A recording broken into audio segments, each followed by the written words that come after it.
Caesar de Bello Gallico, Book 5, Chapter 41.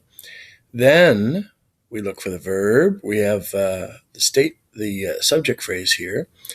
Then the leaders and the chiefs of the Nerwii. This is interesting. He takes the enclitic quay and separates them, who were having uh, some access and object phrase cause a friendship with Cicero. So these are the Nerwii who know Cicero, this Gallic tribe. They have relations with him personally. They dicont, information processing verb governing indirect statement clauses. They say that they are willing, say is the subject phrase, to confer. This is the present infinitive passive of a deponent verb colloquor. So they want to chat, just like in the last book, except let's see what they say. Potestate facta, ablative absolute clause, with the power having been made. In other words, they get the chance to talk. They commemorate or they narrate, eadem, accusative neuter plural, those same things which Ambiorix had done with Titurius. So Caesar is saying, hey, just in case you hadn't noticed, this is the same game. So, starting the lies. Indirect statement clause. Omnem Galliam, accusative subject phrase. All Gaul, not to be, but is in arms, because we're dealing with an indirect statement.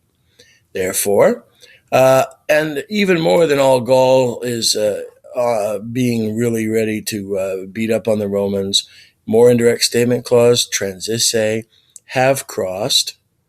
Who have crossed? The Germans, accusative plural, the fearful Germans, have crossed the Rhine, their normal boundaries, and that the Alpugnare are being besieged.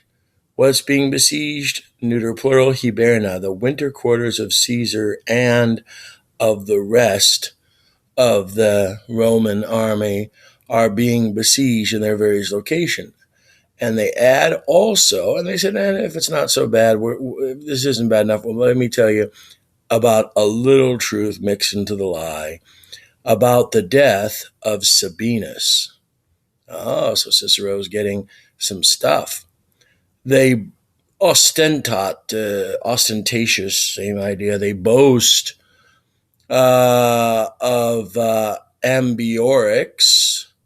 Causa usually comes afterwards, but here it is with it, for the sake of making faith or credit. In other words, hey, let's show you about Ambiorix, who's behind the scenes but not in the negotiations. They give a little bit of proof.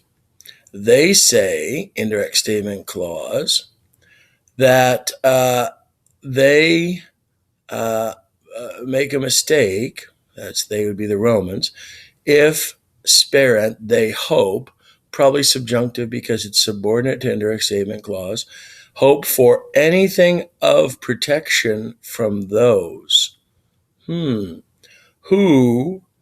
distrust, takes the dative, their own affairs. That's interesting. So, however, notice the complex discourse when you're dealing with lies in Caesar. However, they themselves are, ablative absolute clause, in this mind, ablative of specification, perhaps, ablative of manner, unto Cicero and the Roman people.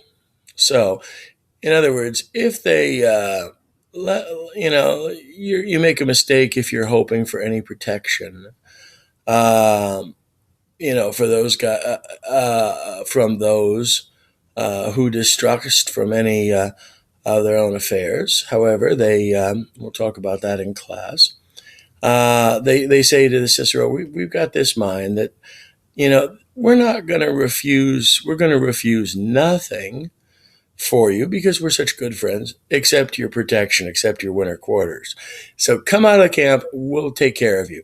And they are not willing to that the indirect complement clause, this custom to gain ground. In other words, they don't want this happening anymore. I'm sorry, we don't like your winter quarters. That it is lawful, it's permitted is a better term, for them to depart unharmed. Unharmed. It takes the dative. It's lawful for them. You would expect an ace. Them unharmed to depart through them or out of us, our permission out of winter quarters. We'll let you go out of winter quarters. We're so nice. And to in complement clause, and to set out without fear into whatever part you want. Just go. We just don't want this winter quarters anymore, which is hilarious. Cicero responded, only this one thing to these. So all their arguments, he says one thing. It is not, now that we talk about custom, it's not the custom for, and it's the infinitive here, esse, of the Roman people to receive conditions from an armed enemy. This goes back way to the Republic. If you want to talk peace, show it. If they wish to depart from arms, so he's saying to these surrounding tribes, if you wish to lay down your arms, they utantur, subjunctive potential probably, this is direct discourse, they may use, takes the ablative as the object phrase, they may use him as a helper, an advocate. Oh, I'll make your arguments to Caesar. And they may send ambassadors to Caesar. Now we go to indirect statement that he himself or he hopes that they would obtain what they sought for on account of or through the justice of him, probably Caesar. So he's saying, well, you've got some concerns about these winter quarters, and I understand, but we're not going to make arguments with you. We're not going to make a deal with you while you have weapons. So just throw your weapons away. Everybody give up. You outnumber us 10-1, and we will. I'll take up your matter. Obviously, Cicero showing great skill in diplomacy because he's sticking with the Roman custom, the Roman mos maiorum, the custom of the ancients. Don't make deals with the enemy while they're on your ground. And he's saying, you may have some concerns here. Let me bring it to Caesar. Beautiful. How different from Quintus Titurius. Doesn't say anything to the lies. Just it goes back to Roman custom. We'll see you in class.